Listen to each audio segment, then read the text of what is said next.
What? Already over? No.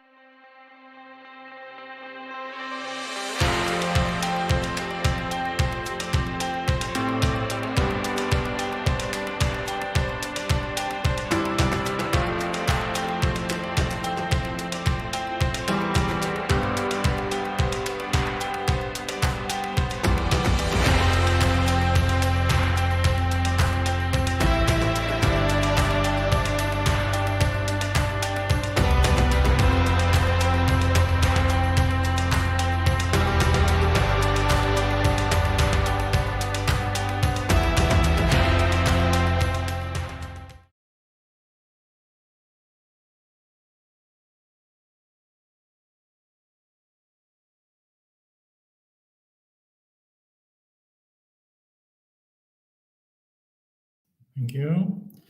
Hello, good afternoon, everybody, ladies and gentlemen. Good evening or good morning, wherever you are in the world.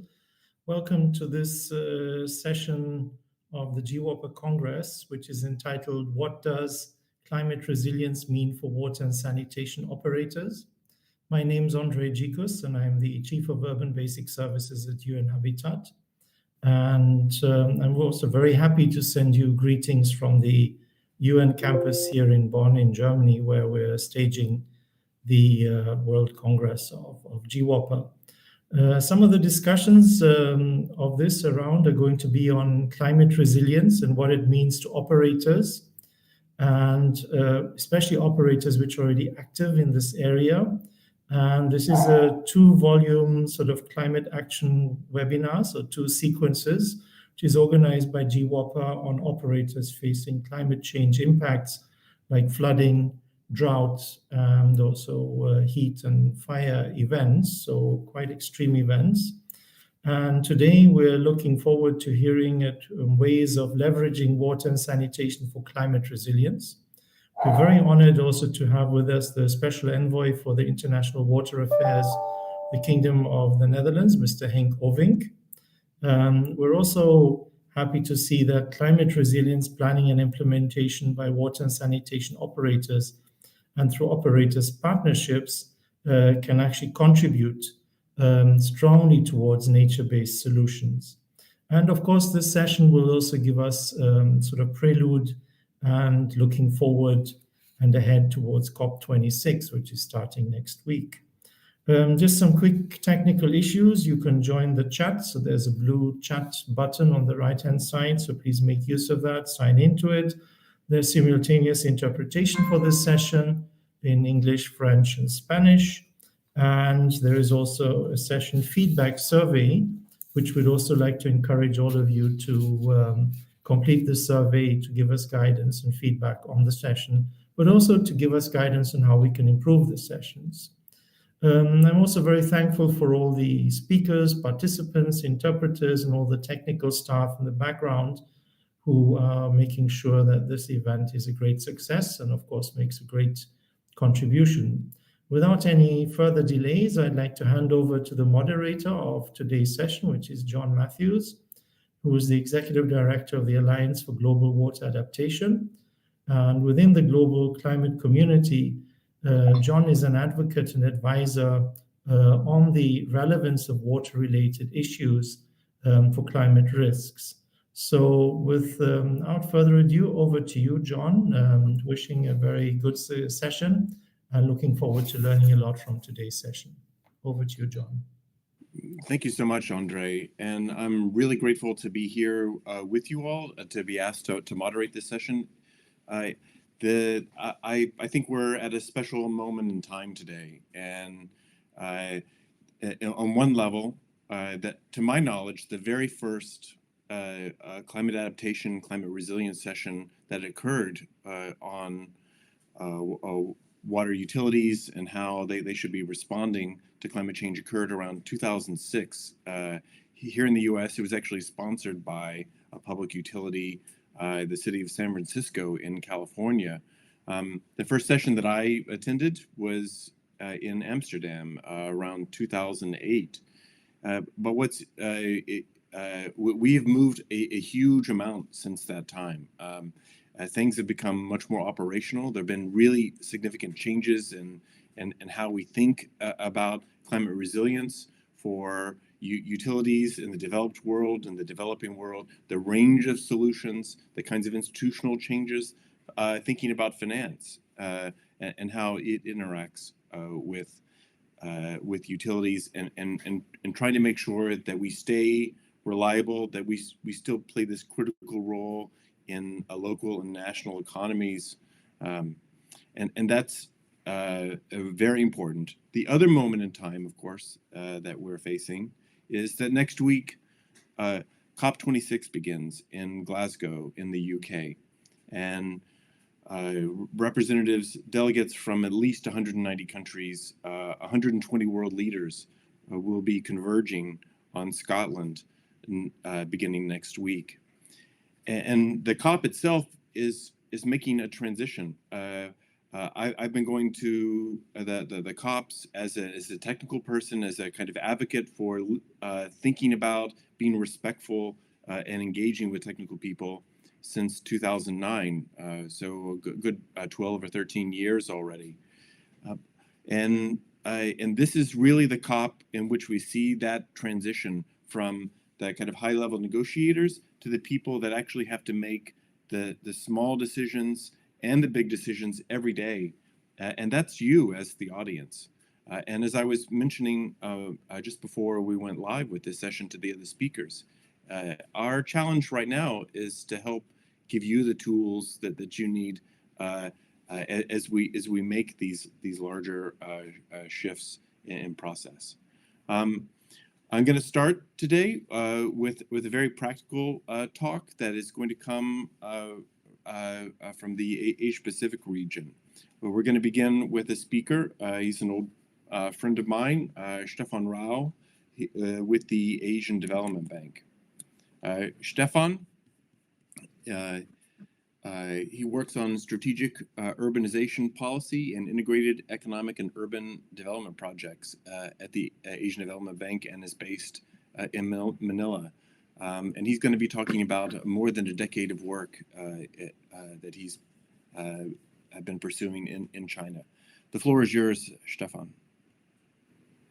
Thank you very much, John, and a great thank you to all the organizers from Asian Development Bank to wherever you are. Let me try to share my screen to start the presentation. I think this, can you see this? Yes. Okay, let me try the full screen. Okay, is this visible? Yes, Stefan. Okay, thank you. Sorry for this. So again, thank you very much to GVOPA and also to Agua, John, and all the friends. So of course we know that urbanization, rapid urbanization, especially now in developing countries with a lot of sprawl, create a lot of challenges along with climate change that lead to a lot of hazards and disasters, health, environment, and water impacts. You can see here a picture of the rapidly developing Pearl River Delta, or now called Greater Bay Area, around Guangzhou and Hong Kong and Macau in southern China. In just 10 years, you can see the change from gray to red, with a lot of paved over areas that will lead to a lot of additional urban runoff. And you can see the coastal area and how much populated that is in China. And of course, the coastal climate risks will be all affecting a lot of those people living in those. China is especially affected by climate risk, as the latest IPCC report also forecasts that the country will be likely impacted by higher than global average temperature rise. Of course, the urban challenges that we have, we're paving off originally natural areas, and that leads to a lot of urban runoff. And traditionally, that was captured by the paved areas and then led into drainage pipes. And of course, with nowadays the weather events, this is increasingly challenging. And the solution to this challenge is to go back to more infiltration, more green spaces, and link those green spaces in a cascading system to capture rainwater, drainage, retention of rainwater and so forth, and then infiltration and treatment into the back into the rivers. Of course, around the world, many institutions have been promoting this type of nature-based solutions or green infrastructure. And also, for example, the UNFCCC report of 2020, they find that nature-based solutions are really essential on the way moving forward. And also at the Asian Development Bank in our strategy 2030, we have 7 operational priorities, and at least 4 of them specifically mention them. Our climate change and environment operational priority, urban development, rural development, and also governance all mentioned that building green capital and work with nature will be an important way forward in Asia and the Pacific. We also have a guidebook that was developed in the Southeast Asian region, and you can see sort of a menu of measures that can be taken with sort of building with green technologies, biomimicry, and so forth, starting, of course, also with planning. This is from a different set of views, and you can also see on the right-hand side sort of from how to adapt from a traditional urban area, a more suburban area, I guess, to a more nature-based solutions or sponge city green infrastructure urban area where you have bioswales and green roofs that capture the rainwater and naturally infiltrate it. In China, in 2014, the government has issued a technical guideline. You can see the table of contents on the left-hand side is quite comprehensive, and the basic principle is building with low impact development. So China, of course, recognizes that the idea is not new. It comes from different from concepts around the world, including the US. So low impact development, which tries to conserve and protect rivers, wetlands, and other water related ecosystems. The guidelines also say that cities should comprehensively assess and plan on all the levels, from the strategic urban planning level down to detailed control plans, site design, building design, and roads. And then sort of they also come up with a menu of different measures that should be hydraulically linked. So permeable paving, green roofs, sunken green space, biological retention facilities, and so forth. We have been applying this and supporting Asia and Pacific developing member countries of the ADB in various countries through nature-based solutions. And I'll just show a few examples from our support to China and to China's Sponge City program. This is a case in the province of Jiangxi, this in a city called Pingxiang. This is one of the 16 original Sponge City pilots that were supported since 2015. We are supporting 4 sub-centers to bring the infrastructure and development opportunities closer to the rural people. And you can see here on the left-hand side sort of a flood inundation mapping, biodiversity assessment and a planning diagram. And then you can see the master plan, the land use plan, where it's quite clear that sort of the concept of space of the river is applied already by the government, and then we built on that and expanded on it. On the right-hand side, you can see picture of the implemented projects.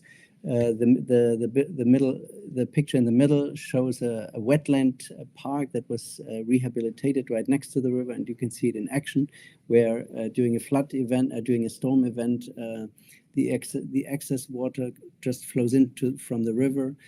floods this wetland, and then when the water recedes, it just sort of goes down.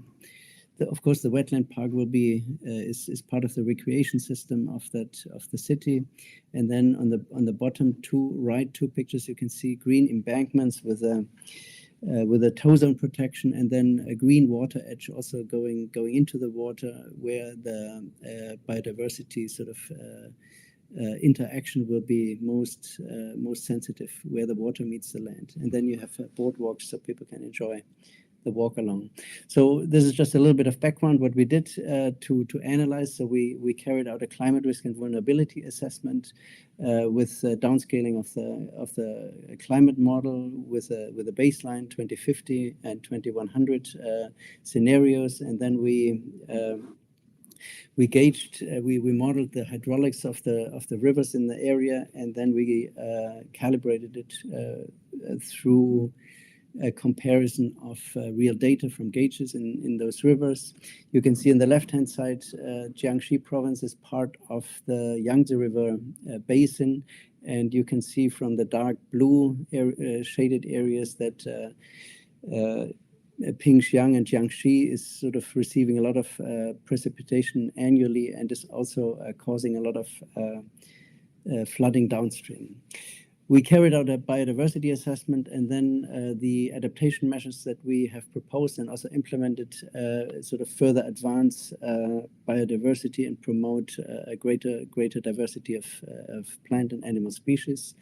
You can see some examples for what we practically did. So you can see that you can see, maybe it's a bit small, but you can see the tow zone protection, which is under the water, and then the green water edge sort of is there where the water meets the ground to have frogs and fish and butterflies and birds and so forth. And then you can see the stepped up landscape that is all green that can be flooded during a storm event. So the flow capacity of the river is significantly increased, really delivering resilience to the local people.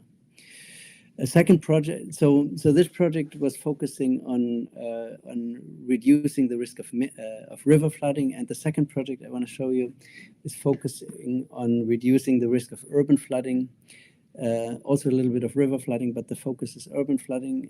This is a project that we call the Jilin Yanji Low Carbon Climate Resilient Healthy City Project, ticking a lot of boxes, integrating many things. This is in the northeast of China.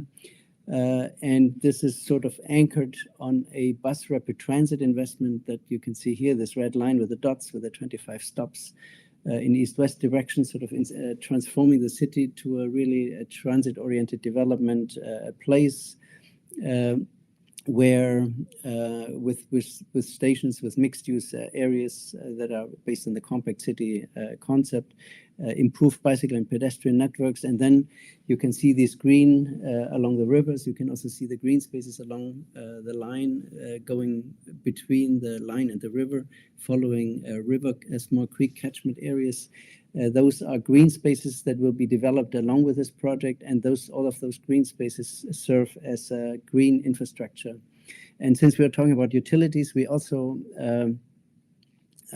improve the water supply system as part of this project, and we will save 4.8 million cubic meter per year from reducing the non-revenue physical water losses.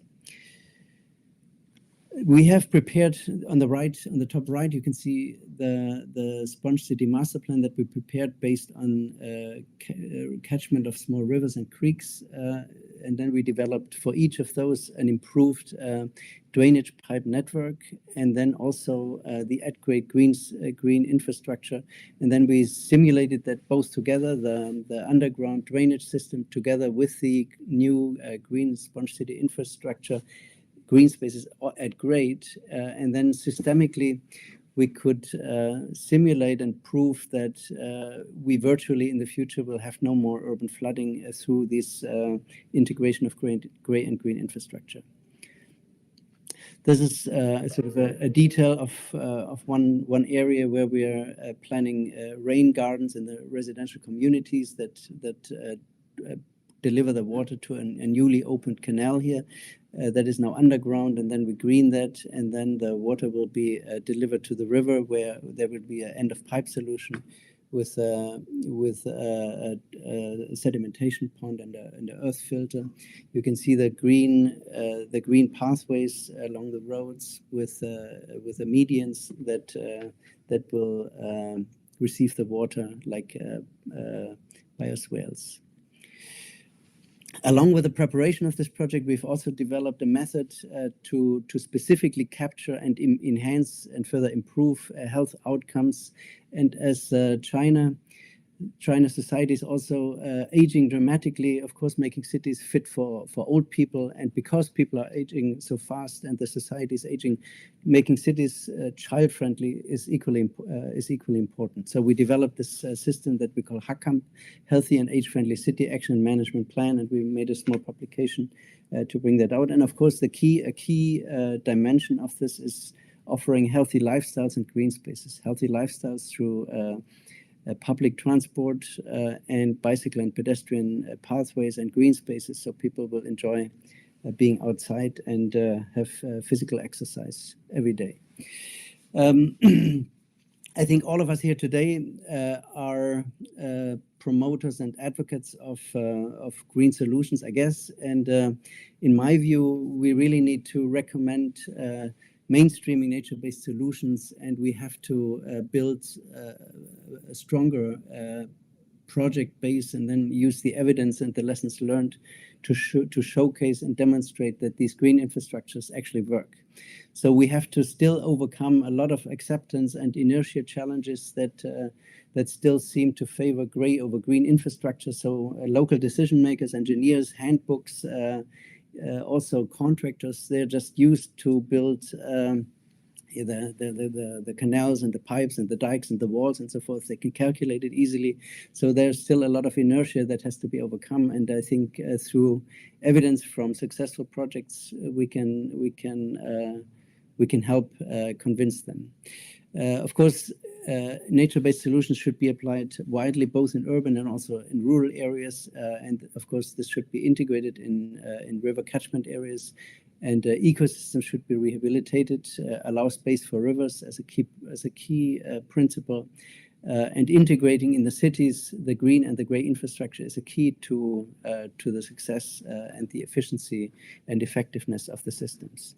Of course, the beauty of nature-based solutions is that they always deliver additional ecosystem benefits, like to the least recreational value for people, for local residents. Go along a river, go along a park, go along even a road with a nice green median or so, or a nice green site. And of course, they also deliver contributions to improved microclimate, so reducing heat island effects, improve air quality, naturally infiltrate water, and so forth. So integrating these nature-based solutions in the planning system, starting with climate risk assessment, and then sort of basically develop rules for where not to build, and then rules for where to build, and so forth. So I will not elaborate on those. I have a few more slides. So we can also apply this in a larger scale. So this is in the case of China. We have these mega urban regions along the coast that should be, in our view, balanced and also countered by equally large scale natural systems protected as national parks, as a big scale resilience infrastructure. And of course, we know that in our ideal world of polydisciplinarity, where that's required when we talk about efficient adaptation, we always meet the challenge of the silos, both on the local and also on the national levels. So the key is probably to look at the center of this triangle, build evidence from projects that then can feed back into policies and then into programs and so forth. So have an iterative process. where policies are influenced again by the positive projects. And then we should also learn from the local level on the right-hand side at the bottom back to the global level, and for the programs, so that we can create good cases, and this is my hope for the next steps to really mainstream this, so we can make nature-based solutions and green capital sort of the key to the solutions in the future. With this, I stop. Thank you very much. Back to you, John. Thank you so much, Stefan, and a really impressive talk about what persistence and vision can really lead to. That these are issues that can be implemented at quite a broad scale and quite comprehensively. It's really impressive what has been happening in China. You can also engage directly with Stefan in one of the breakout rooms at the end of this session. I'd like to turn now to our keynote speaker, Mr. Henk Vink. Was first appointed by the Cabinet of the Netherlands as the first special envoy for international water affairs in 2015. As the ambassador for water, he's responsible for advocating water awareness around the world, focusing on building institutional capacity in coalitions among governments, multilateral organizations, the private sector, and NGOs. And what I'll say is that he also speaks with great experience and passion, and I think that's one of the most powerful strengths that he brings to this dialogue. Henk is kind of everywhere, and I'm glad to occasionally see him and work with him. The floor is yours, Henk. Thanks so much, John, and thanks for your flexibility. I hope you can hear me. Sound is okay. You're a little quiet. Is there a way you can turn up a little bit? Okay, is this better? A little, yes. Okay, I'll do my best to speak loud. Thanks so much for having me with you. And thanks for your flexibility. I was in the middle of transferring from one meeting to the other. This is actually my first trip in 1.5 years in the context of the pandemic. And I'm in the Middle East right now, where I chair water conversations. Running around now from meeting to meeting, but also to the point of, I guess, the meeting I'm in now. And I think part of what I want to say is already being said, of course. And so forgive me if I just reiterate some of the comments earlier speakers probably have said. But we all know that the climate crisis is a water crisis. And I think I'm talking to the convicted here. At the same time, do we really understand that issue of water and climate and sustainable development at best? And I think too often we find ourselves also in the water sector in our own silo. And we come from 1.5 years of pandemic where every global leader said, wash your hands. But we weren't able to really change course with that global campaign on wash to start to bridge the gap on wash. It just didn't work. We still have over 2 billion people lacking access to safe drinking water, over 3 to hygiene facilities, and over 4 to safe sanitation facilities. So even with such a disastrous pandemic, with a direct link from health to water, and where water security, WASH, is a first line of defense and an opportunity for recovery, for moving forward, also with a connection to climate mitigation and adaptation, it just didn't happen. So it is of critical importance that in the context of climate, health, security, is where the place where I am now, we figure out how to progress better. So it's not that we don't know, it's just that we don't know how. Second, with climate and water in as its middle name, knowing that 90% of all our climate disasters are water related, knowing that investing in water has it's all about adaptation and resiliency, but also is core to mitigation strategies. We have to figure out on how to do this. Now, I want to reference a report, the Climate Change and Land Report from the IPCC from 2019. It was a little bit crushed between their 1.5 report and their ocean cryosphere report. But it is really helpful if you start to at least read the summary, because it has two pillars. One, it says almost everything we do in investing in infrastructure and building up our economy is increasing climate change. And second, the way how we do it, and that was great of the last presentation to really change it, but how we do it is increasing our vulnerability because we plan our economies, our infrastructure, our cities in the wrong way, in the wrong places. And we saw it in Europe this summer in July, where massive rain events battered Germany, Luxembourg, Belgium, and the Netherlands, with hundreds of deaths. And this is in a European context, totally abnormal and definitely not necessary. But we planned in the wrong way, and we were less aware of that risk. And that climate water event hit us front and center in our communities in that part of the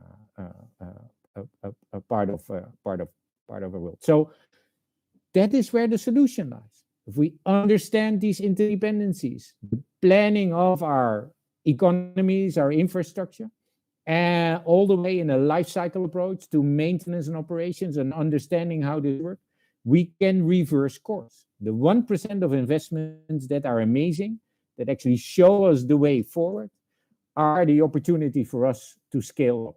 Now, moving towards Glasgow, where the climate debate most of the time focuses on loss and damage, the 100 billion, and mitigation pledges, water is now front and center, more present than ever. We have a 2-week water pavilion opportunity. But that also means that should not be a water party. That should not be a gathering of water minds. That should be the place where we bring the rest of the climate world together on the issues of water, the challenges, and the disastrous impact, as well as the many massive opportunities that come with investing in water, trickling down across sustainable development goals and climate action. And if we don't, we see the burden, more biodiversity loss, more health related deaths, and more health costs, and the impact of floods on an immediate level, adding up to the trillions towards 2015, according to World Bank and OECD estimates, but also on GDP impacts over longer stretches when we look, of course, at droughts. So the past cannot be the reference towards that future. We have to reinvent ourselves. The Paris Agreement, the SDGs are a baseline for reinventing that self. And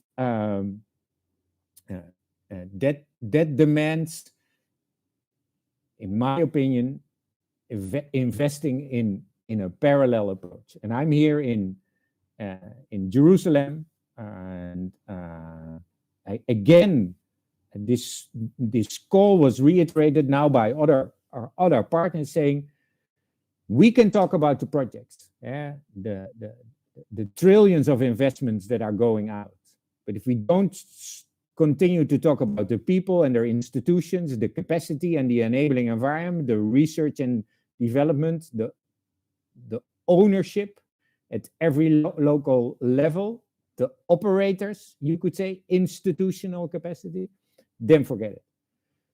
Operators are walking the talk every day. You understand water and its relationship to health, security, equality, economic opportunities, and climate risks like no other. Investing in our institutions and the capacity to perform is going to be of critical importance in the context of the longer term strategies that help us deliver on our climate and SDG ambitions. That means that we have to move at all levels at the same time. Long-term strategies that are comprehensive, that value cultural, economic, environmental, and social and societal challenges, while at the same time provoking innovative opportunities at the short term that really make those strategies alive. NDCs that come with innovations that show that one intervention can lead to 5, 25, and then to a majority. And that can only be done in an inclusive way. If we really bring in all voices, and then again, look at water. Because water is connected to all aspects of life and our economies. Working on water also provides the opportunity to bring all those stakeholders together. To organize the table around water, the water operating table could also be the table where vested interests, lock-in dialogues, and the opportunity to overcome can come together. Water has that capacity, but then we have to be able to show to the rest of the world that that level of capacity is there. And we need to. There is an urgent need to jump into that future, bold. We can't stay behind. Vulnerability in the context of climate across the world, in our cities, our infrastructure, our agriculture, our health and security is only increasing rapidly. Moving towards a world of beyond 1.5 degree is, you could say, non-negotiable, but we're going somewhere. The impacts of climate change are already here, felt here now. Water is key in driving mitigation and adaptation. And that understanding, that cross-sectoral collaboration, that transition from planning approaches and commitments to the local level of implementation and adaptation and mitigation measures is of critical importance. And this is where it's not that it's on your shoulder, but this is where we need you and your capacity. The contribution as operators to integrate these climate action plans are essential as you deliver the ideas and practical solutions on the front lines. Sustainable management of water and sanitation is fundamental to achieve climate resiliency. You're, as operators, an essential part of each nation's walking the talk, tuning intentions into action, and important agents in creating awareness about the intrinsic value of water and its essential role in all aspects of life as the springboard, the leverage for climate action and sustainable development. Leading with good examples on how to work with nature and not against it. Focusing on bringing together all these aspects, you can help inspire and lead the way. And that is necessary because we have to continue to stay bold and ambitious, but also be modest and inclusive. And I want to stop and quote Secretary General Guterres when he said, "These are times for science and solidarity." And I expand on that. Science, it's that we really have to understand, learn, and go by facts, that we do these deep dives in this complexity of interdependencies. And solidarity is that we focus on the capacities of people and their institutions and ensure that we can leave no one behind. Wish you great conversation, but also lots of success, amazing partnerships and opportunities. And I hope to see some of you in Glasgow, online or in live, but more better on the ground to help deliver the change we need. Thank you. Thank you, Henk. That was excellent. A really powerful reminder that, global climate policy is becoming local climate policy now, and that the traditional historic mission of water utilities of being reliable is now shifting to become reliable and resilient at this time. That that climate policy is no longer something that just happens in distant capitals, but it happens at home. We're really grateful for your time, and I'll look forward to seeing you next week too. Yes. I will also at the end of this session, we'll hear directly from the UNFCCC, a representative from the Nairobi Work Program, and some of these global and local connections will I think will also come out through the discussion. We've now had a really powerful intervention by Henk about these policy and practice connections. A great talk too by Stefan about the role of nature-based solutions as a effective approach for thinking about urban and water resilience. And now we're going to shift to thinking about climate resilient planning and implementation by water operators through water operators partnerships. There'll be a series of 5 talks, each one about 10 minutes. And this is going to be a global tour. We're going to hear from 5 different continents as well. The first is going to come from Ms. Sonja Schlupf with Hamburg Wasser.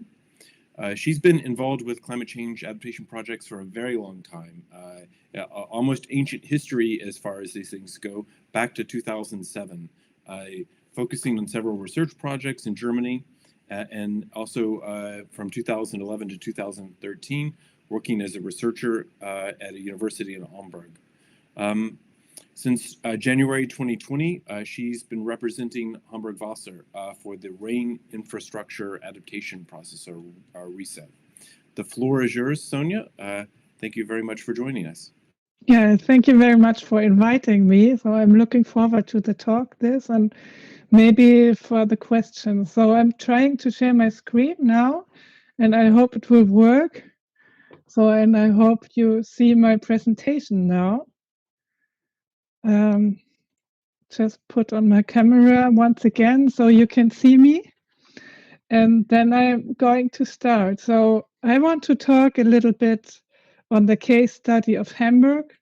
So you can see here one of our brand new examples how to integrate rainwater management in a multifunctional way.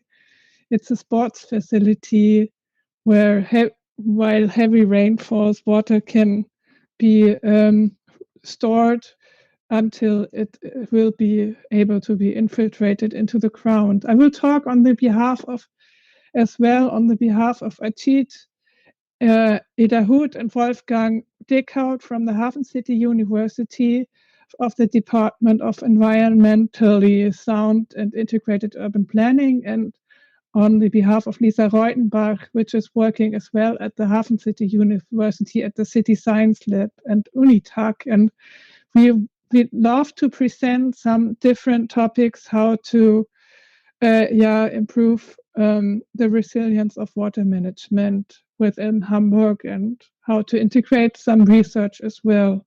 So the first, I'm talking about the challenges of water and the sanitation systems in Hamburg, how to plan these adaptation measures, how to implement those measures.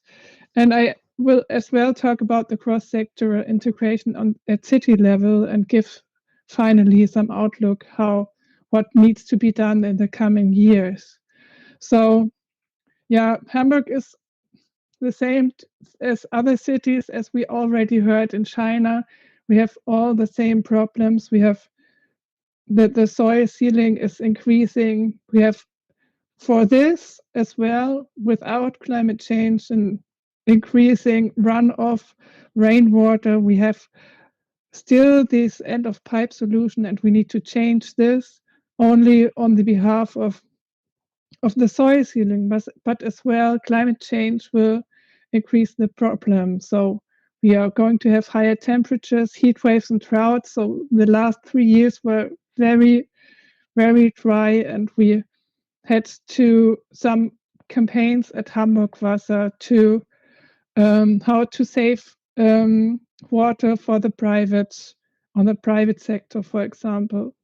In Hamburg, since we are at the Elbe River, we have high tides, so we have to think about how to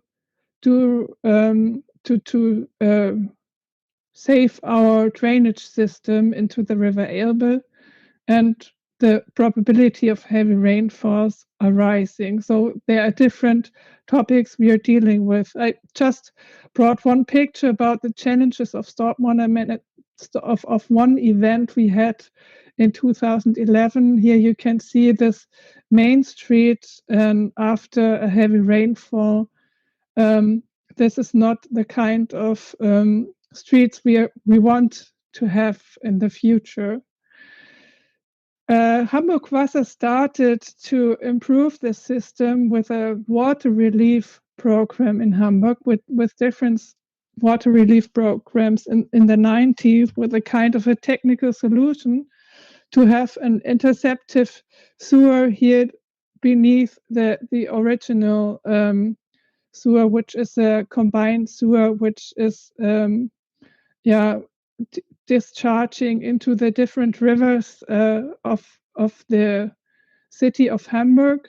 And the main aim was to reduce these discharges of the combined sewers. And since we have now for almost every bigger river in Hamburg these systems, we reduced the discharge and overflows to the rivers for a big amount. So we have only 8% of the discharges now. But as well, we started in the year 2008 with a project RISA, which is called Rain Infrastructure Adaptation. It's a cooperation project between Hamburg Wasser as a water utility, which is in charge of water supply and the system and the sewage system, and the State Ministry of Environment, Climate, Energy and Agriculture, and has the goals to do flood protection and cloudburst prevention, to conserve the water bodies in the city, and to have a near natural water balance in the city. So the aim is to have one, in some years, kind of a sponge city in Hamburg. So how does this look like? It needs to be implemented on the different levels. You have these open spaces and parks which can infiltrate water in the soil and can keep and store it. We have to keep the water within the streets and use it for trees, for example, and the green area within the streets, but as well for buildings. It is necessary to keep the water within everywhere you can have it. So the RISA is a cooperation project. So we are not only working on the environmental level or the Hamburg Wasser as a water utility. We are trying to involve citizens and the other state ministries in Hamburg, for example, the ministry for the traffic ministry or the Ministry of Urban Development, and the different districts and district authorities. The research and the universities are integrated into the process too, as well. And we are trying to motivate them to do more to develop blue-green infrastructures. So how does the RISA process look like? We have different pathways. On the first, we are working on strategies for Hamburg. For example, RISA developed until 2016 a structure plan, which is a kind of a strategy how to develop rain infrastructure within Hamburg. Since last year, we have a climate plan which incorporates a lot of elements of our project and helps us to implement the mainstream of this work. We have plans and maps which show different topics like deconnection of sealed areas to keep the water on the ground. And we have a stormwater map here. I'm trying to show this with the pointer here. We have, one moment. We have different communication elements like our web page, some brochures, and heavy rainfall index. I will show it later on the next slide. And we have different pilot projects. So most of the maps are available in the internet for the public. The newest map is the stormwater map, which shows the ways how the water could run during a stormwater event and where are the areas which could be flooded by such kind of an event. And we have the stormwater index, which shows almost real time where heavy rainfalls are succeeding.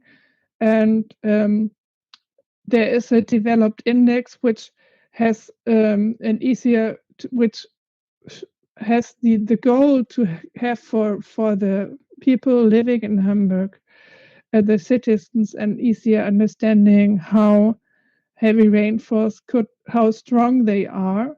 So the index 1 or 2 is a rainfall which can be managed by our sewage system, for example. And if you go further to the index 3 to 7, streets will be inundated, for example, and the very strong heavy rainfalls from 8 to 9 are very extreme heavy rainfalls, which we couldn't dealt with them, and it's kind of a event we need to we need to have other measures for this. For the project of RISA, we were looking for different areas within the city, in the city, where we can disconnect, for example, surfaces. And the schools are one example, which is very extraordinary, in my opinion, because they have huge areas. The students are raising their awareness of the natural water cycle, for example, if we deconnect these areas, and you can integrate it into the playgrounds, for example. And we have several schools where we did this, and we are working on different or developing further examples on this topic.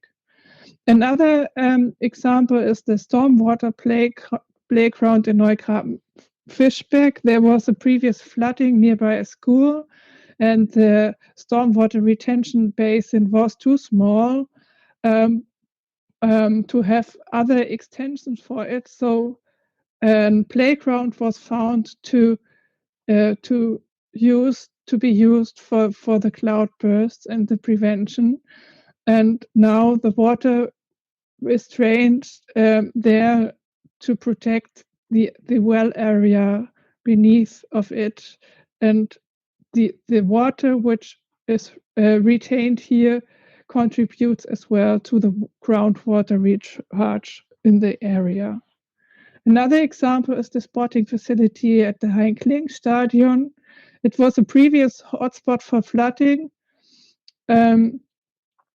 and now the water down here in this area, down here, and now the water will be led to this stadium, to the sports facility during heavy rainfall events of the index 3, and I think.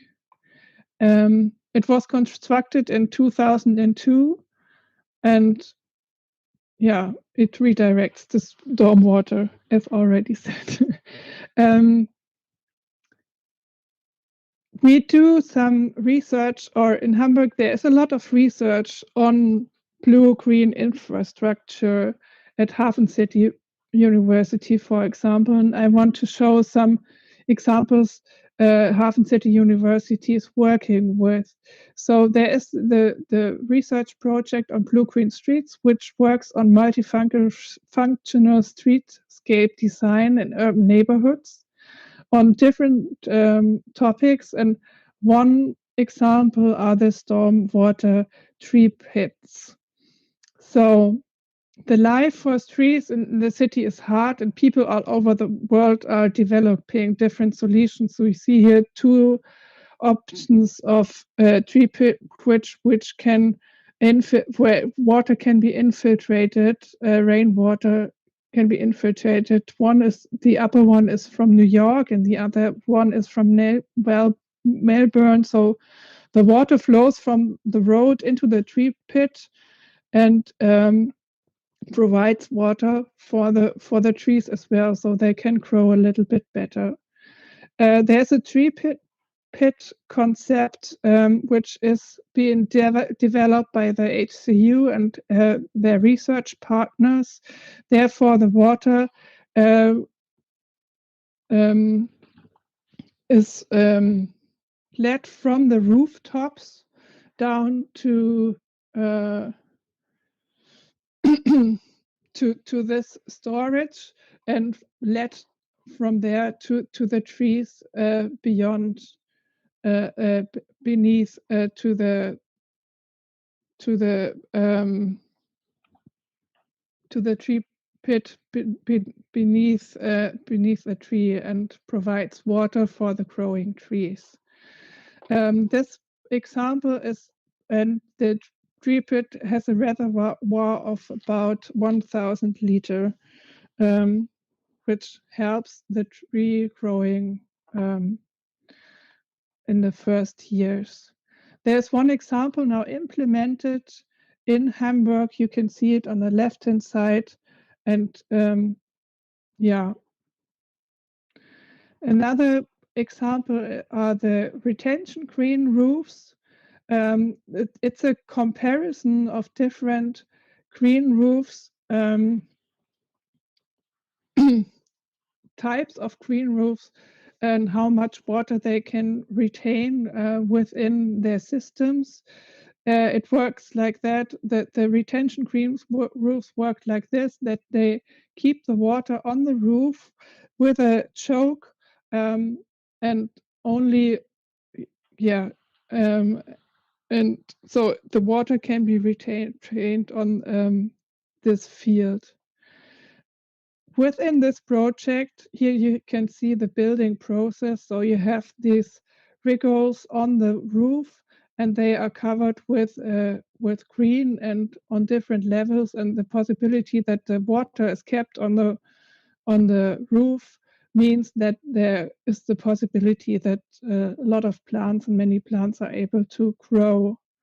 With the retention green roofs, the water, the runoff, the water is decreased, so the discharge is very low in comparison to a usual roof, which is here the upper. The measured precipitation of a rain event on August 2019, and here are different green roofs which are shown here on this residential complex.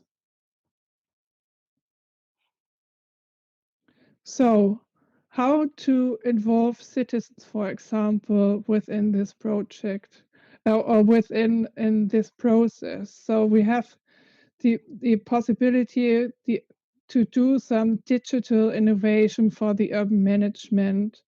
To the Hamburg Transparency Law and Open Data Platform, there is a commitment of to open the participation process in the city, and there are two developments in Hamburg which are led by the Hafen City University and the City Science Lab and the UniTAG, which are interfaces of data and digital innovation on an urban development, and should have the goal to facilitate the participation for citizens in planning. And since we have not so much space, it's a possibility to visualize and to find some space for multifunctional areas, for example. It helps to visualize maps and data. People can be around one table and have a look and a closer discussion of the different topics we are working on. And the other example is DPAS. It's the digital participation system. It is possible to access DPAS via online participation, via digital on-site participation, or other possibilities. And it could be used, for example, to document different kinds of stormwater events. And it's just an idea, but maybe we can integrate it into our rain RESA process once. So where do we stand now dealing with stormwater in Hamburg? We have started. If you could wrap up, please. Yeah, it's just almost the final slide. Sorry. So we have this relief, started with a relief program. We have these different tools working with since 2020. We have the climate plan, which is where the RESA management is integrated. And now we are trying to implement and improve the sponge city as a concept for existing and new buildings all over the city. What needs to be done in the future? So we have also mainstream the topic of rainwater management more. Yeah, the topic water concerns need to be part of an early consultation. We need more financial support on this.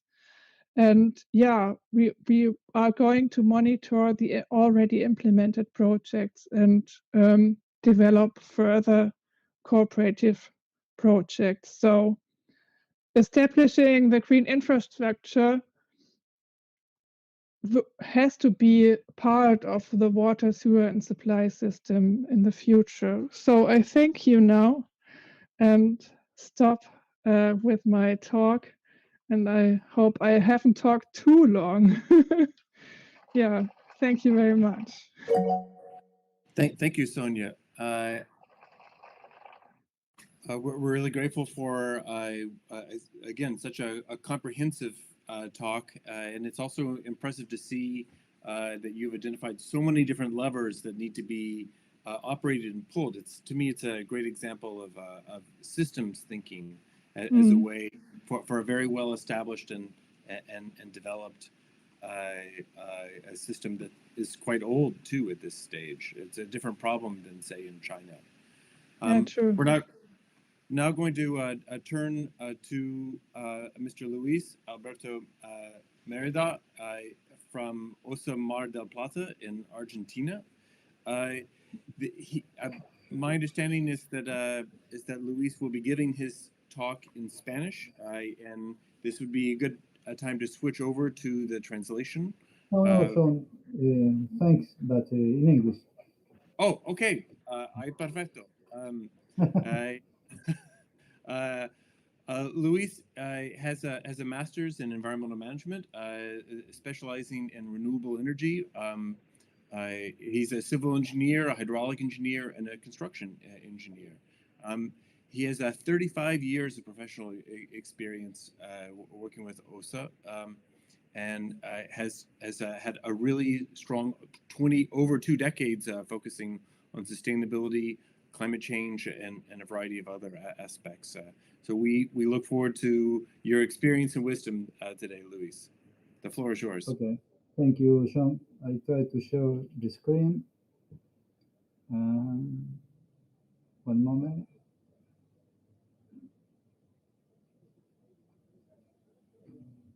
Okay, here you are. Well, good day, everyone.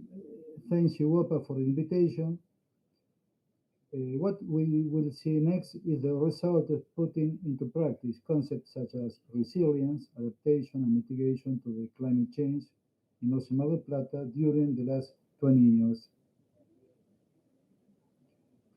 A very side description, but if you wish, you can enter the company website for more information. The area involved is about 1/3 of the area of the Colombo region, which a wide coastline. Water services and treatment coverage is over 95%. Groundwater is the only source of supply.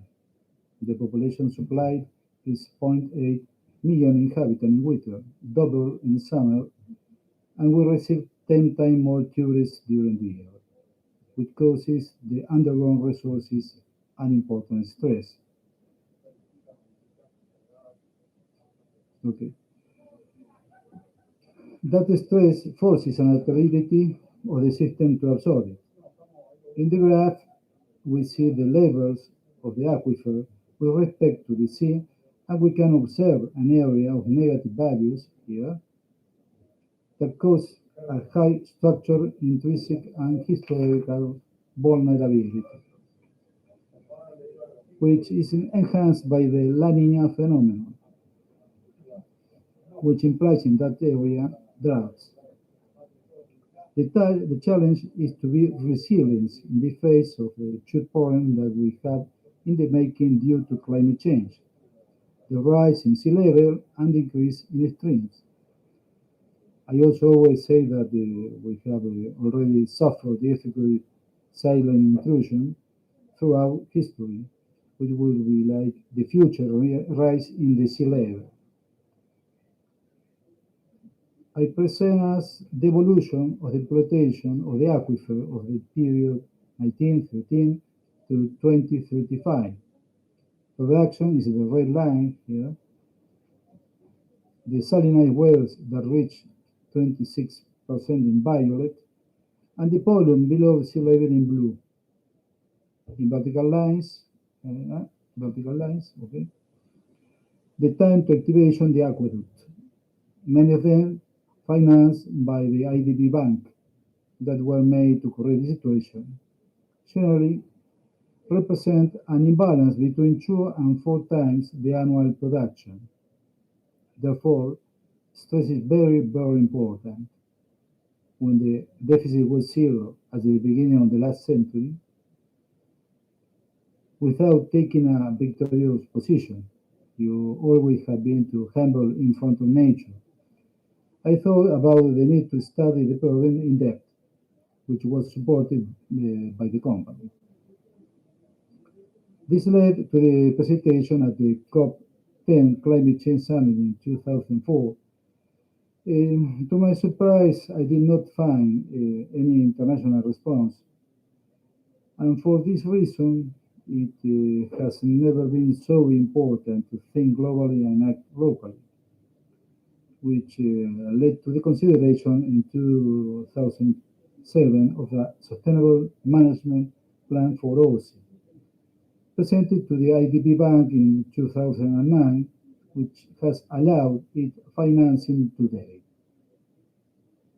The guidelines of the master plan are control silent intrusion, eliminate the water deficit, manage technologically the aquifer, and, of course, remedy it, increase business resilience using renewable energy to reach the neutrality of carbon, adapt to and mitigate climate change.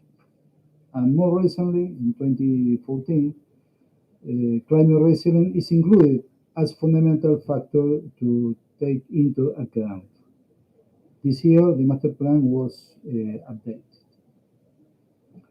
And in our case, in order to be climate resilient, we must stop extracting the coastal zone here and move to a more continual and elevated zone in order to take into account the rise in sea level and climate streams, thus increasing energy available, or potential energy available.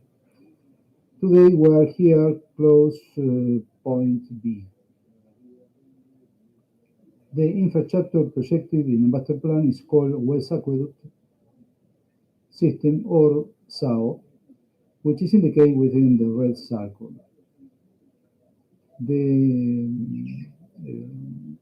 With the support of the IDB and the national state, the first stage, 1 here, has been completed. The second stage has approved financing and is in advanced bidding process.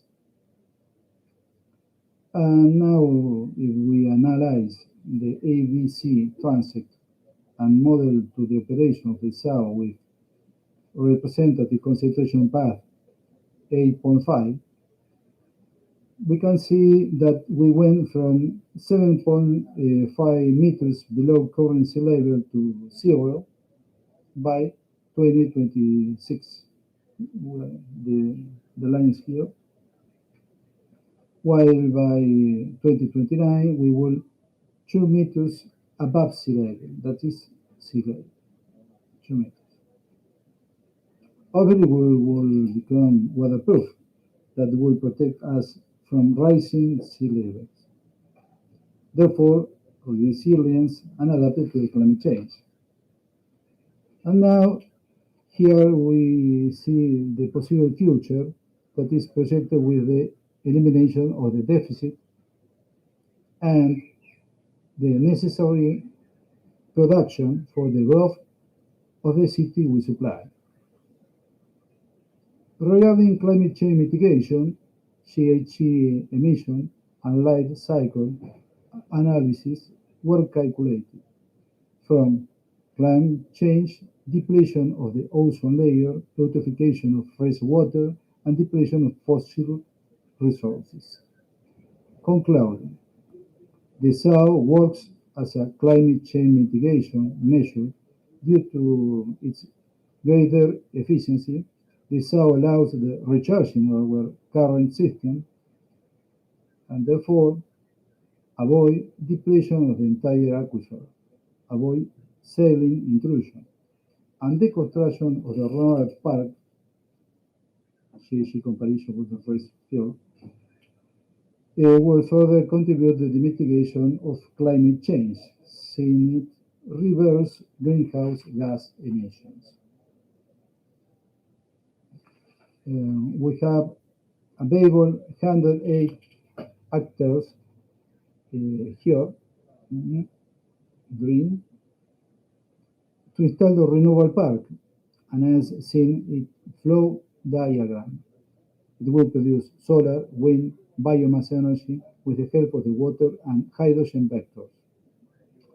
Together with the work carried out, the electric line has been included for the operation, today with conventional energy, but prepared to be supplied from the renewable park with what will be produced there. The resources measurement, the production status, and the environmental approvals to execute it have been carried out, lacking only the financing for its realization. With the use of medium voltage line, red, black, green, and blue.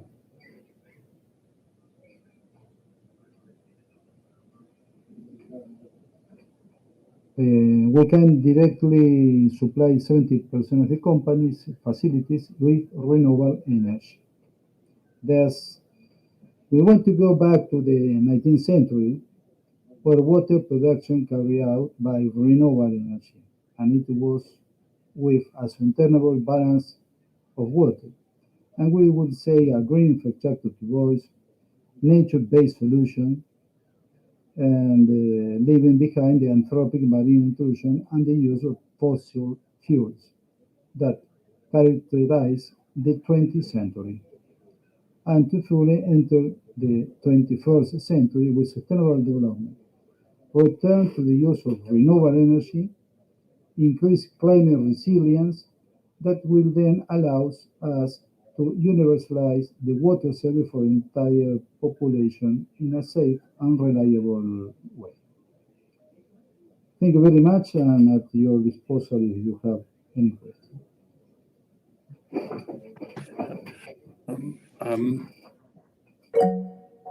Muchas gracias, Luis, and thank you for such a good comprehensive talk. It's really refreshing to see the sophistication in which you're talking about trade-offs. That one pathway to resilience is to diversify the sources of water and to think about the set of options that are available for water operators. So that making sure that they're at least to some degree disconnected from each other. At the same time, also being very mindful about the carbon footprint of those water services and trying to move away from fossil fuel dependent systems, increasing efficiency, but also diversifying the mechanisms of energy. And I really liked how you contrasted that in some ways the system that you're moving towards now is actually more similar to the system that you had well over a century ago in the 19th century. It's a very I hope so. Yes, I hope so too. Thanks, John. Thanks very much. Yeah. Thank you. I am now going to turn back to the Netherlands with Mr. Harm van Donk. He's a civil engineer who's grown inside the water utility, starting as a management trainee and now working in management. He's worked outside of the Netherlands, in Africa, and I like that he considers himself a proud employee with attention to the human aspects of thinking about processing, distributing drinking water. That it's not just the engineered systems, it's also the human systems. The floor is yours, Harm. Yes, thank you, John. I will first start sharing my screen. So by now, you should be able to see it. Also in a large pattern. Is that correct? Yes, you're good. So now it's on a large screen. Right? Now I'll turn my camera back on.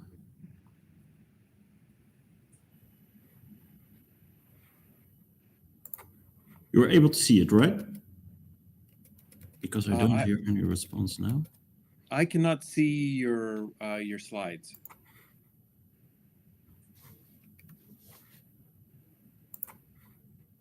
I don't hear anyone at all. Yes, now I do hear you. Okay. Okay, I'm not sure that we can see your slides. I'm not sure that they're projecting. Okay. Do you see them now? Not yet. All right. Let's give it another shot. There we go. Yes. All right. That's better. And now do you still see me?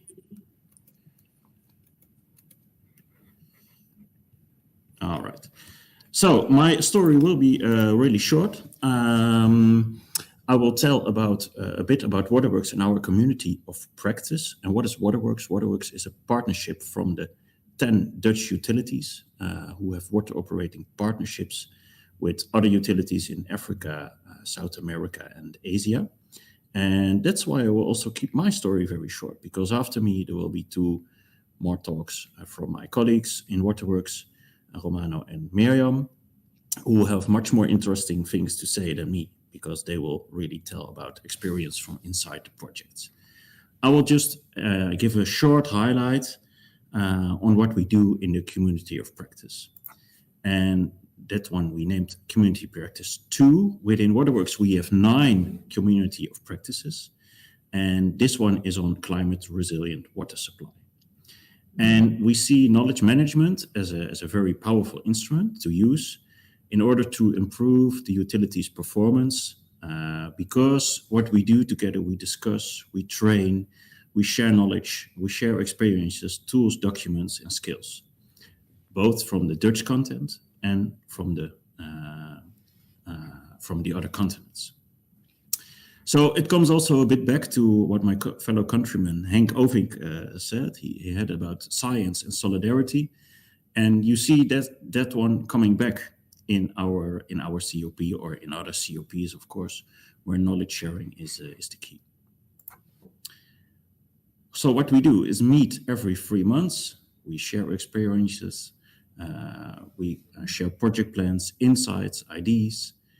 We make also inventories of everything that has been done so far, also to find a kind of common success factors or building blocks, as we say, and we try to recognize them and evaluate them, and to use them in our. Well, we have a view that customization is really key in this approach. Every situation is different, every project is different, every utility is different. And that's why we to try to share our experience, but also to define and accept that there are differences. And therefore, we now have the next two speakers who will highlight from the side of their projects. But of course, I will first give the word back to you, John. So Romano and Miriam will follow up from inside the projects. And if there's anyone willing to know more from my side, my contact details are below. So thank you for your time. This was my very short introduction to the other ones. And now I give the word back to you, John. Thank you so much, Harm. And we've shifted from a conference of the parties in Glasgow, COP26, to a community of practice with Harm and Waterworks and his two colleagues. As Harm mentioned, we'll have two more detailed talks about particular cases from Vietnam and Kenya. And we'll start with Mr. Romano Arachkumar, working in the Mekong Delta. The floor is yours, Romano. Thank you, John.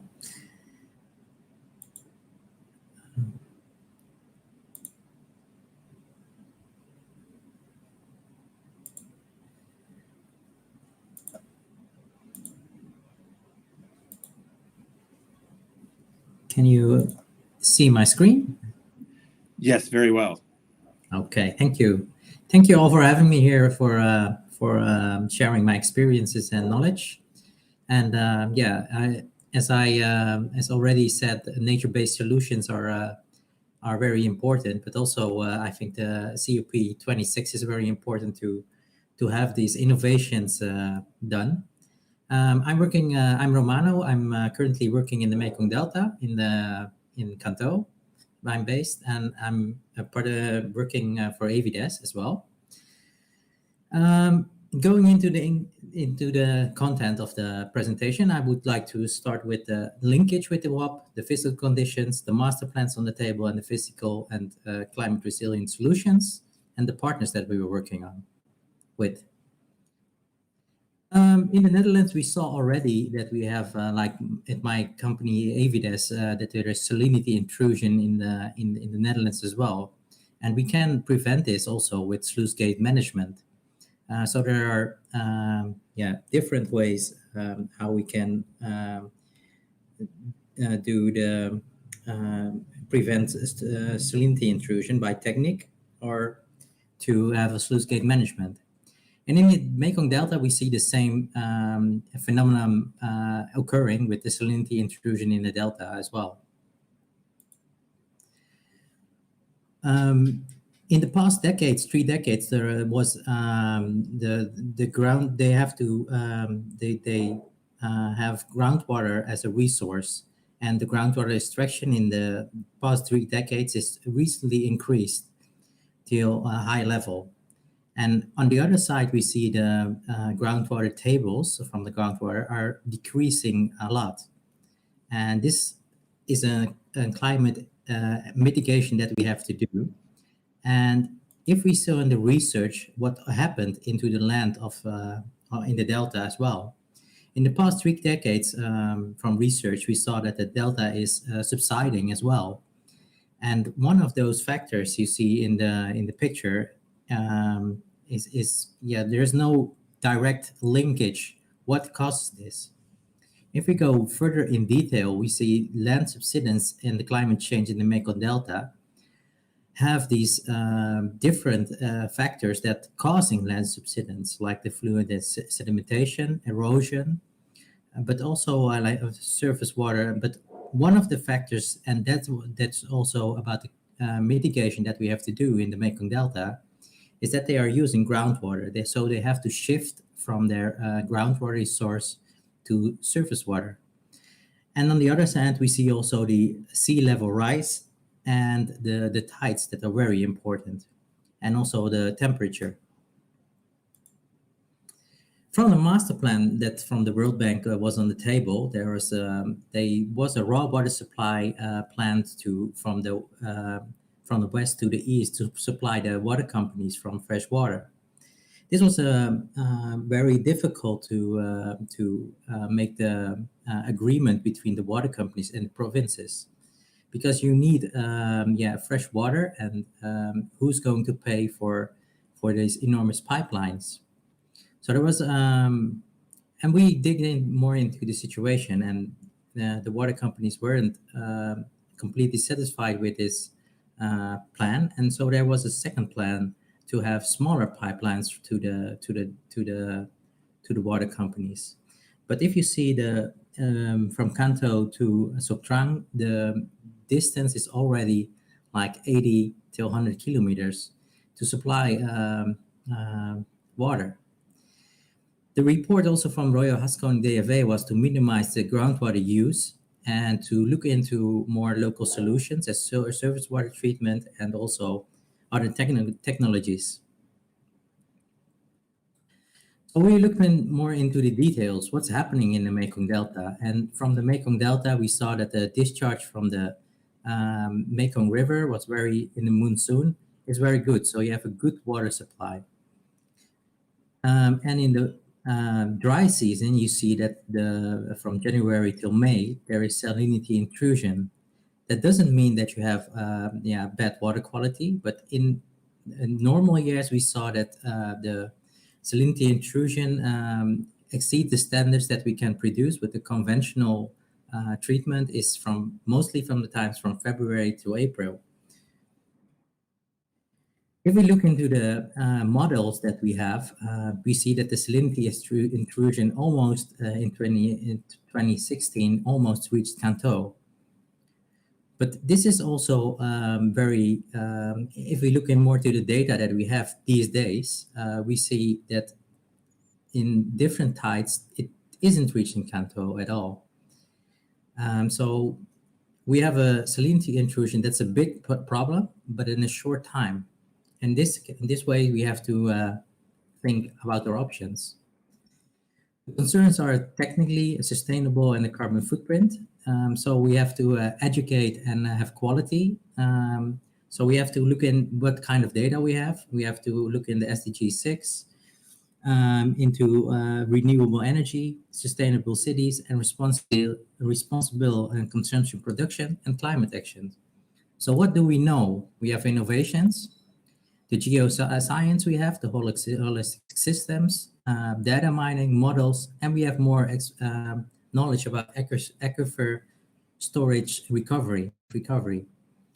And on the other hand, we have the industry innovation on infrastructure. The water technology is also increasing, and we have, on this side, we are starting up with a pilot with capillary nanofiltration, and also are there some technology about brackish seawater desalination on the market.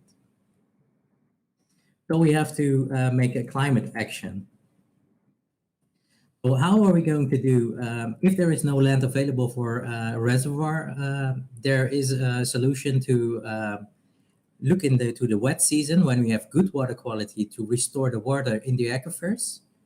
And we are going to do, starting up a pre-feasibility to see if it's possible, and to restore it back into the aquifers and to extract the water from in the period that we need the water, so that we have good water quality and we can merge this with the surface water that we have on the moment, so we can have two flows. And I think this is a very good nature-based solution. because it's it's reducing the land subsidence by restoring the aquifers. In our partners in the Vietnamese side are the MART is working on that. The DONRE from the groundwater resources. We have the two water companies who are supporting us as well to develop these ideas and to look in more to local solutions, Ouyang and Sok Trang. And from the Dutch side, we have also Deltares, who's doing research on aquifer recharge. But also a very important player is in the Blue Dragon deal from the Waterschappen, who is also involved to look into the operation and maintenance of the sluice gates. How can we use that in ensuring the water quality in the saline period? And wij, as for 6 water companies, are also supporting the project, and also my contact details. I will keep it very short, and yeah, this was my presentation. Thank you for your time.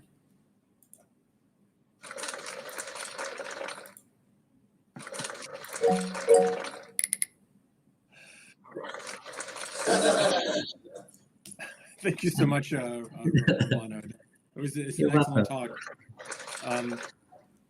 I really like again the sense that there are lots of options that are available and many different ways to be able to address these issues. Also, while saline intrusion has come up in some of the previous talks, one of the things I thought that was especially interesting in your discussion, in a highly seasonal system, this it's actually a fairly narrow window that you need to manage for a kind of annual extreme event that's occurring, and that sense of seasonality, I think, is probably an issue that is coming up with a wide range of climate impacts in a lot of places.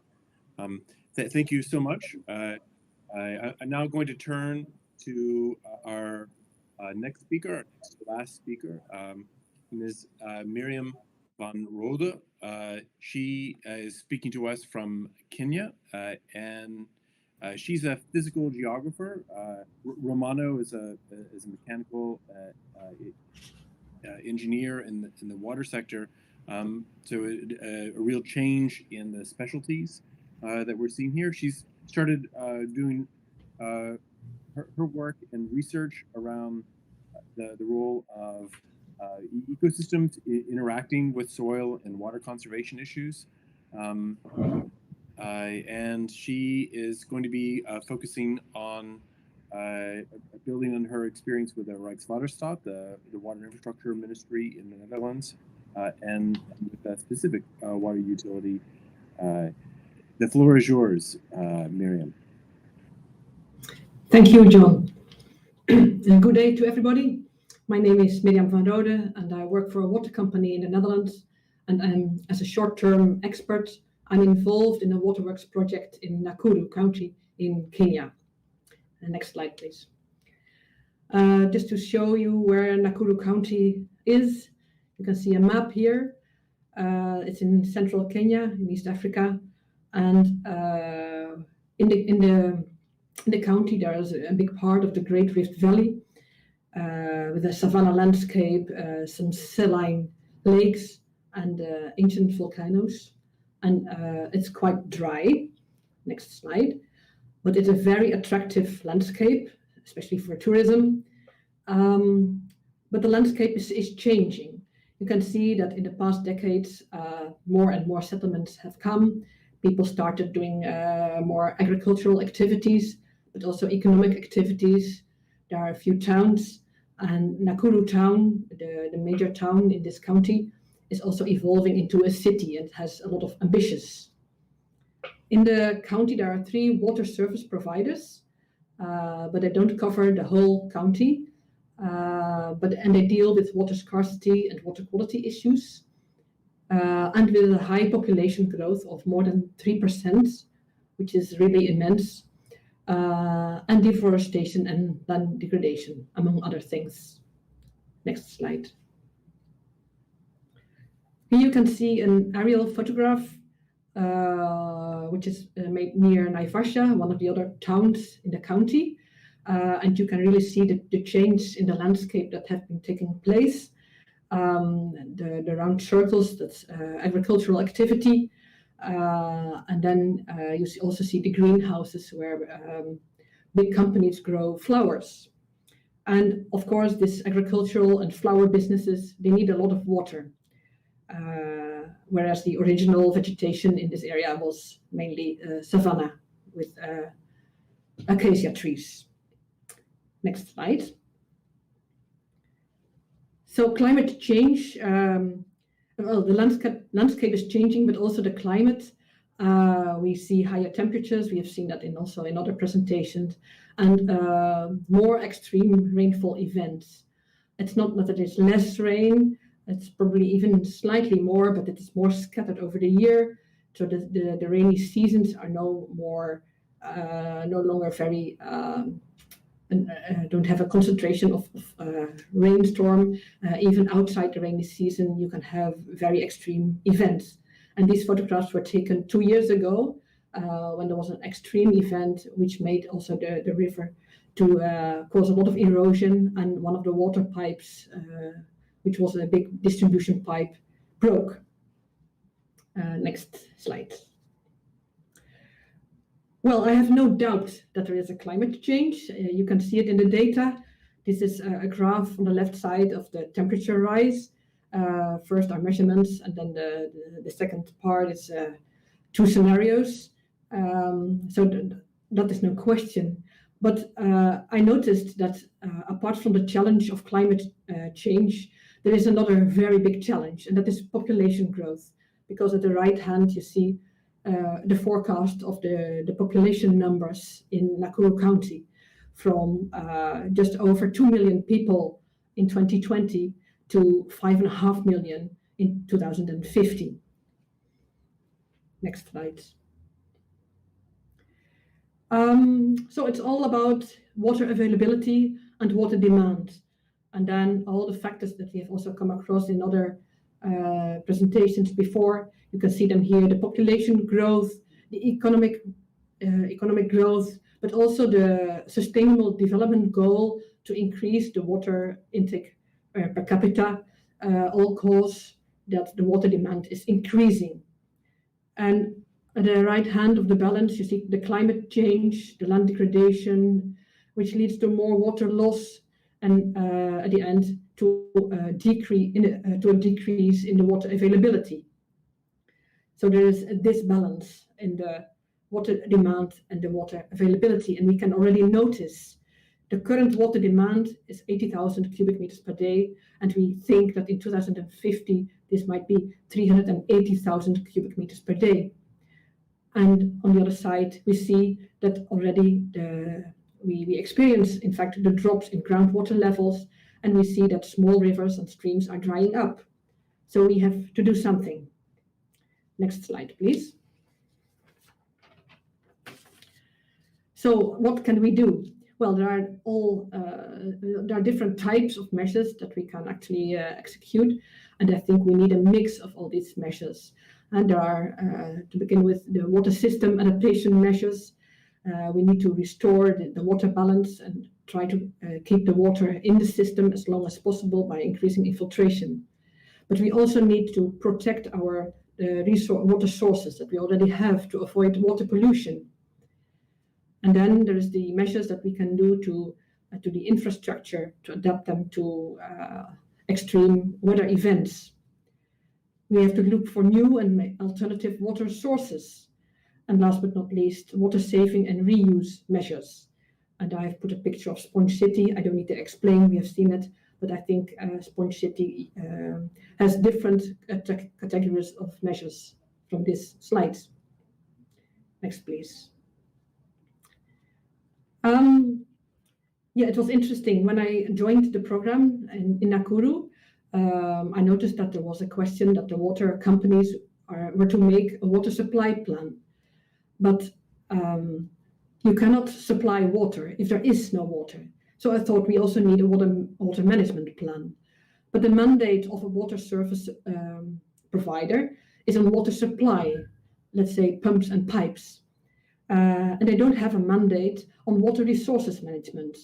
So it was very difficult to act alone. And for them, it was an impossible task to write a climate resilient water management plan. So I thought what we need to do is we need other stakeholders. We have to do it together. Next slide, please. But then who? And I noticed that there are so many authorities, so many government bodies in Kenya working on water at the national level, county level, and at local level. And this makes it quite complex because the more parties, maybe the more difficult it is for parties to really take their responsibility, because who is responsible for what? And in fact, we all need each other. So this was quite a challenge, leave alone politics and power things. Next slide. So we decided to start small and first formed a stakeholder platform with the water service providers, Nakuru County government, and the WRA, that is the Water Resources Authority. And then with this platform, we discussed and soon realized that we needed to form a bigger committee, a steering committee of very many stakeholders. So last year, we formed the steering committee. It was gazetted by the Nakuru County as a leading partner. But it was the water service providers who supported this action and who actually took the lead to make the county to do this. And in the past year, in spite of the COVID pandemic, we had the steering committee together a few times. We organized workshops and field visits for them, mainly as a sensibilization action, because it was really necessary to let the people know, even from the government bodies, that there is an urgency to act on this water problem. And we wrote the first draft of a climate resilient water management and supply plan, which we did as a team with the water suppliers. But we gave the report, the draft, to the members of the steering committee for evaluation, and that was done just a month ago. From there, we hope that we will have some good actions, good discussions on who's going to do in a collaborative way, and then we can look for funding. Next slide. I try to be as short as Romano, so this is my last slide, and I'm curious whether there are any questions. Thank you for your time.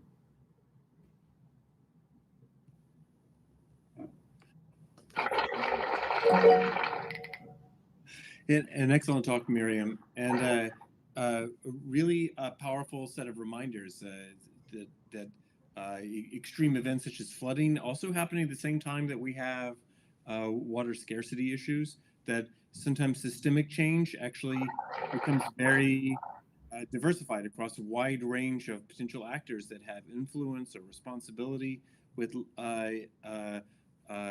quite complex connections, and that finding a kind of common and shared vision is something that takes time to develop more comprehensive solutions. It's very, very important work that you're doing. We're grateful for it. Thank you for showing that. We're going to turn now. At the beginning, we heard from Henko Vink from the Netherlands talking about some of the global policy connections around water kind of rising as an issue in the global conversation, and that will be very much present next week and the week after in Glasgow, Scotland at COP 26. And now we'll hear directly from the UNFCCC itself, and from an old friend of mine, Rojina Manandhar. She leads the Nairobi Work Program on the Adaptation to Knowledge Action Hub for Adaptation Resilience at the UNFCCC Secretariat. She is passionate about understanding barriers faced by policymakers and practitioners in countries that hinder them to scale up adaptation. We're really grateful to have you here, Rojina. The floor is yours. Thank you so much, John, and delighted to be part of this panel. And I hope I will be able to finish my intervention in about 10 minutes time. But if please give me a heads up, John, if I do over time. I don't have any slides, so I'll be just sort of walking us through a couple of central idea about what does the Paris Agreement means for us, and especially the audience in the room. And of course, as we are heading towards Glasgow, I will also use this time to walk us through in terms of our priorities as parties priority leading to COP, and what we can collectively do to achieve the goal we have agreed as parties in implementing the Paris Agreement. So the central idea of my talk today was to sort of highlight, in order to keep 1.5 degrees within our reach, we must put the planet on a path in terms of curtailing emissions. We've heard about in previous speakers about also net zero commitments and having an ambitious 2030 emission reduction target, which also protects people and nature from the impacts of climate change, and also get finance flowing to climate action. So what does this mean? This entails enhancement and fulfillment of commitments, not only by the national government, but also through the collective actions of governments, of business, investors, cities, regions, civil society, including all the audience in the room. And essentially, this is about reorienting our economies and societies toward building a more climate resilient future. So that's being a central idea, just not just making sure the audience in the room is also familiar about what the role of the UNFCCC in this regard. And maybe many of you already know the UNFCCC process provides a foundation for the multilateral action, which is to combat climate change and its impacts on humanity and ecosystem. And governments, as you know, in the UNFCCC process, consider latest scientific information, including, from example, from the IPCC latest reports, and agree on actions to be taken. And as part of the process, they gather information and share information on emissions, climate risk, national policies, best practices, and develop international guidance, and which is Paris Agreement is an example.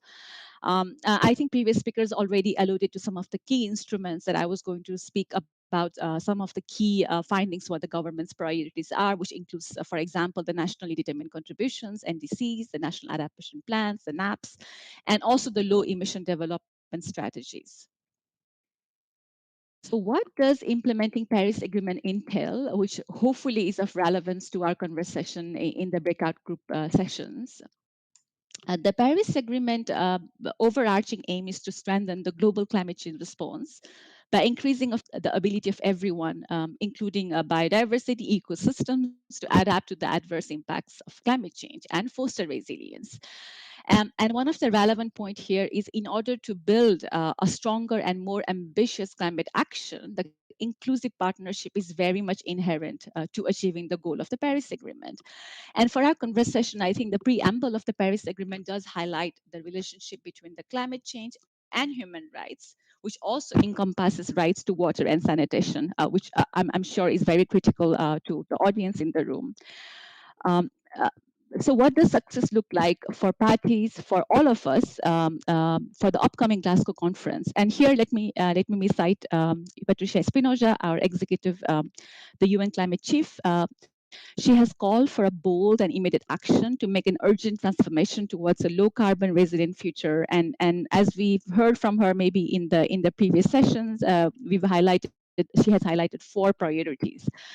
The first is fulfilling existing commitments. And here, of course, it's about provision of financial support to developing countries and making sure that the promise by developed countries to mobilize $100 billion annually in climate finance and to support the needs of developing nations.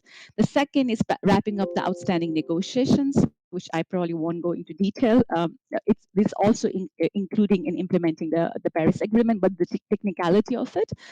A third is increasing ambition on all aspects of climate agenda. And here, the relevant topic for this particular point is about implementing, for example, the national climate action plans, the one I mentioned, NDCs, for example. And fourth is leaving no voices unheard, which means practically, in order to have a success in Glasgow, we all, including the audience in the room, have a role to play, including the cities, the regions, the business, investors, educational institutions from all over the world.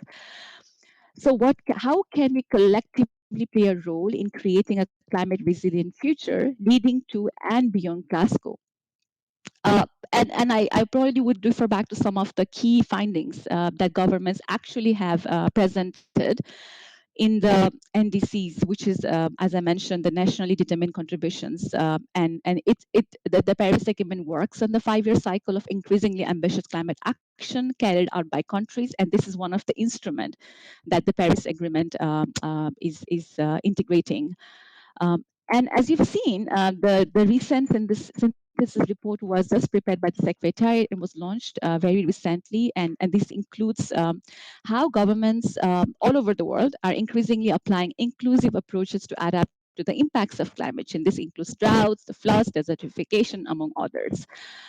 And on the basis of the national circumstances and development pathways, we also can see the parties in terms of government's reports that they're increasingly using formal arrangements for consulting stakeholders, which includes, I think, many of you, also private entities, even general public. And more, there is a reference that the parties are using this consultation in a very inclusive and participatory manner. There's a lot of reference, for example, around the conversation around the water scarcity and building resilience of water-related infrastructure. There's a lot of impetus or emphasis, if you will, on enhancing building water infrastructure, water resource plans, strategies, and systems. And there are a lot of engagement or conversation around how do you enhance the climate resilience of public health system, for example, which is a recurring theme in the NDCs. So as you see, there is a measure that has been put forward by the governments through the NDCs and also including the national adaptation plans on how countries are building the resilience of climate resilience, including a public health system for which the sanitation and water sanitation becomes one of the critical component of that. And part of the discussion perhaps is reference for your breakout session is also the relevance and how to promote transboundary water management cooperation, including enhancing monitoring, evaluation of adaptation. And the discussion that is very relevant for building resilience is around tracking progress, reducing vulnerability, improving efficiency and effectiveness of actions. And this also includes implementing national adaptation plans. So a lot of the NDCs also includes targets, which link to quantified targets. And these are very much relevant for the sector like water, agriculture, sanitation, among others, including infrastructure and hygiene and energy. And finally, on the NDCs and national adaptation plans, the synergy with mitigation and sustainable development is also one of the very relevant conversation where parties have identified how the mitigation action can generate adaptation co-benefits. And particularly for our water sanitation, I think the energy sector is particularly of relevance, which also includes, for example, enhancing energy security and access to water and reducing pollution. And I mentioned national adaptation plans being another instrument for countries, especially for developing countries, as they are embarking on their road to plan and implement their adaptation priorities. So with that, sort of my conclusion here was, I hope this provides a bit of an overview of what implementing the Paris Agreement looks like, and not just the role for governments, but how we collectively can push for stronger and more ambitious climate action to strengthen the global climate change response. Of course, there is a lot of spotlight on a COP26 in Glasgow, but I think the onus is also on everyone else, including the audience in the room, how we can systematically and I think sustainably push for this ambitious climate action. And we hope we have a successful outcome in Glasgow, but beyond Glasgow as well. Thank you so much, Joan. Over to you. Thank you so much, Regina. You were able to pack quite a bit into your intervention. I have the challenge of being able to summarize and conclude these interventions, and also to prepare the transition to the breakout rooms. I'm going to actually introduce the breakout rooms first. There's going to be three, they're really mingle rooms where you can interact with us as individuals. One of them is going to be led by Stefan Rau and Kari Davis. Stefan Rao, of course, with the Asian Development Bank, talking about sponge cities, his work with systemic change there. Kari Davis is a colleague of mine at AGWA, Alliance for Global Water Adaptation. I will be in a session, a mingle room that focuses on some of the climate policy components and how they reflect on water operators and how where they are now with that process and where they may be headed in the very near future, in my experience. And then lastly, the third mingle room is going to focus on climate resilient sanitation systems with Ajith Editut from Hafen City University in Hamburg. So talking about some of the technical aspects about climate resilient water and sanitation services. I'd like to really, in my final comments before we make this transition, to talk about the two types of COPs that came up over the past 2 hours.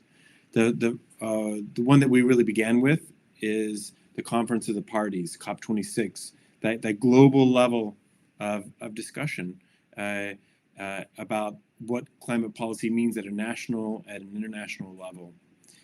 And then I really liked Harm's use of the term community of practice as well. And it's a very powerful statement. I think what we've been exhibiting, what we've been demonstrating over these past 2 hours actually is that community of practice about how we in the water sector really need each other. And if there's a thread, a blue thread that goes through these areas, I think it's recognizing that the water sector itself is actually a transformative part. It's a critical component of how we meet all of our climate goals at a national and a global level, and that in effect the water sector is the climate connector across sectors, across urban landscapes, and feeding into the national and then the global levels. And that really means that your work, the work that you do for your families, for your communities every day around securing reliable, long-term, sustainable water supplies is actually profoundly relevant to the rest of the world too. You are serving the global community and making the global community resilient even as you make your own community resilient. Franzi, is there a slide that we need to be able to show for the transition? I can share my screen to show you how to reach the breakout groups because they are not on the live stage. At the moment, we are all watching or we are on the kind of live stage, but the great breakout rooms, the follow-up mingle rooms where you can meet the speaker can meet you, the speaker among them can discuss. They are closed and they're not recorded, they're not live, so we can have in a smaller group some nice follow-up discussions. And they are on the session page. Let me briefly show you how to get there. So this is the session page, including session in the URL. And how to get there starting from the home page is you go to the program, select the session. It's easier if you filter by day. Here, what does climate resilience mean for water and sanitation operators? And then scroll down to the very bottom of the page. And here you can see the 3 rooms that John already introduced.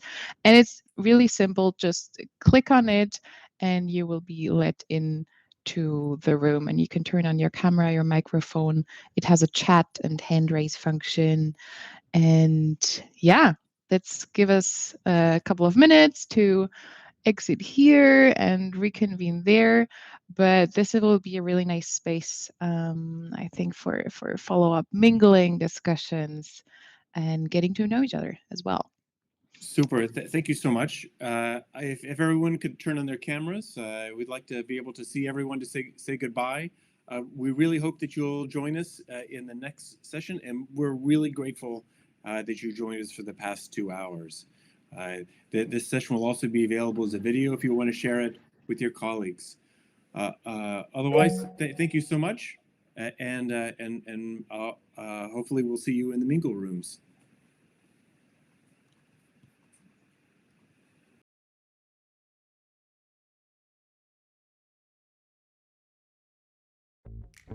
What? Already over? No, we have plenty more options to continue the discussions and peer exchange beyond the Congress. Tell me more. What are the options? Well, SHIWOPA membership, for example. By becoming a member of SHIWOPA, everyone can connect to a global alliance of practitioners and experts. There are two ways of becoming a member. First, institutional members. Institutions can participate in SHIWOPA's assemblies and are eligible to run and vote in its international steering committee elections. Or second, individual members. Individuals can connect and engage with peers in the online SHIWOPA community. We have created a space that allows for networking and easy communication. Meet future WOP partners, stay up to date on project opportunities, and participate in peer-to-peer learning opportunities. Sounds great. How can I join? Simply go to www.shiwopa.org and register for free. If you want to know more, you can follow SHIWOPA on social media and subscribe to the newsletter. Thanks for joining the 4th Global WOPS Congress. We'll see you soon.